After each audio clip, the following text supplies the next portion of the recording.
न बाबर का कोई औलाद पैदा हुआ, न हुमायूं के कोई मरहूम अब्बा पैदा हुए हैं। अब तो नींव रखा गया वहां पे, उखाड़ दी जाएगी, उखाड़ दी जाएगी। एक फिर से राम मंदिर बनाने की जरूरत पड़ेगी तो फिर से एक और राम मंदिर बन जाएगा। लाखों की भीड़ वहां पहुंच रही है, ईंट लेकर आप घर से लोग पहुंच रहे हैं। करोड़ों की भीड़ पहुंची थी राम मंदिर के कार सेवा में। आवश्यकता पड़ी तो फिर से कार सेवा हो जाएगी। कायदे में रहोगे तो फायदे में रहोगे, और कायदा यही कहता है कि भारत के 100 करोड़ से ज्यादा हिंदुओं की आस्था का सवाल है वो ध्वजा। जो दूसरे लोग हैं हम उनसे भी आशा करते हैं, हम भी तो दूसरों की सेवई खाते हैं। आपकी सेवई हमें अच्छी लगती है, पर आपको भी तो हमारा चरणामृत पीना पड़ेगा। अभी हमारे साथ बीजेपी प्रवक्ता कुंतल कृष्ण जी है। कहा जा रहा था सर, अभी के नेता विजय सिन्हा ने बोला था कि कोई बाबर का औलाद नहीं है जो बाबरी मस्जिद का निर्माण कर देगा। बंगाल में टीएमसी से ही निष्कासित हुए एक विधायक 6 दिसंबर को बाबर मस्जिद का भी नींव रख दिया है। तो कहा जा रहा है कि वो बीजेपी का ही कोई एजेंट है।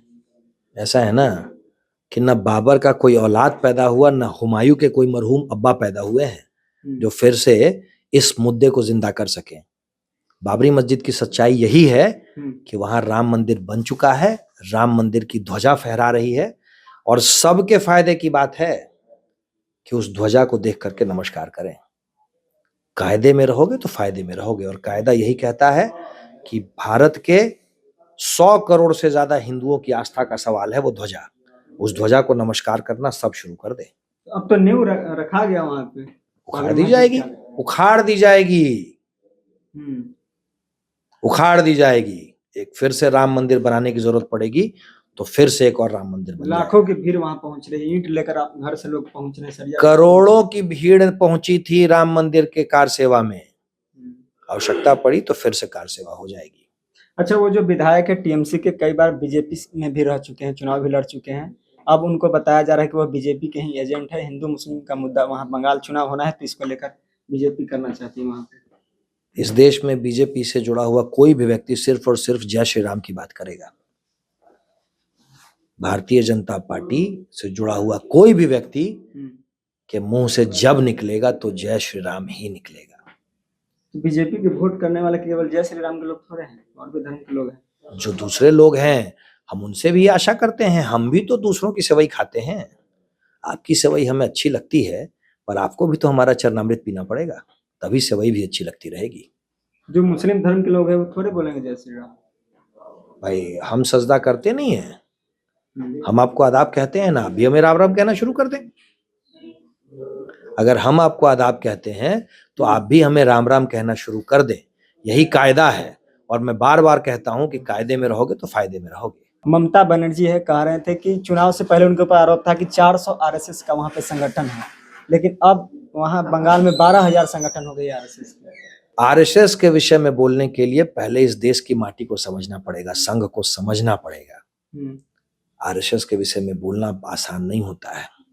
आरएसएस हिंदू मानस के रग रग में है, हिंदू मानस के संस्कार का नाम राष्ट्रीय स्वयंसेवक संघ है। तो वैसे तो जितना हिंदू मानस इस देश में उतने आरएसएस के कार्यकर्ता। 12,000 ही क्यों, वैसे तो फिर आप 100 करोड़ की संख्या जोड़ लें। जितना हिंदू मानस उतने संघ के कार्यकर्ता। आरोप तो लग रहा है ना, पहले 400 नहीं थे, अब 12,000 हो गए। चिंता मत करें, चुनाव आने दें। इस बार लाखों लोग आपको नजर आएंगे, क्योंकि चुनाव इस बार भारतीय जनता पार्टी वहां जीत रही है, वहां भी जीत रही है 100%। बंगाल में भाजपा की सरकार बन रही है। तो वही तो बोला जा रहा है कि हिंदू मुस्लिम, बिहार में जिस तरह से जंगल राज का मुद्दा उठाकर बिहार की राजनीति करी गई, अब बंगाल में जो है हिंदू मुस्लिम का मुद्दा उठाकर वहां राजनीति हुई। बंगाल में विकास का मुद्दा है, सबके लिए समान अवसर का मुद्दा है।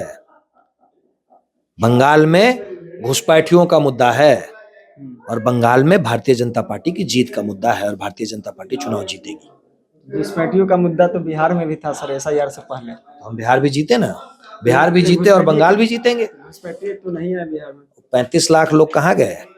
जो 35 लाख लोग मिसिंग हैं कहाँ गए? ढाका चले गए, चटगांव चले गए, कहाँ चले गए? चिंता मत कीजिए, हमें पता है वो कहाँ गए हैं। थोड़े दिन में उन्हें भी आपके सामने लाएंगे। वहां भी SIR को लेकर उतर रही है ममता बनर्जी, वहां भी घुसपैठी निकलेंगे।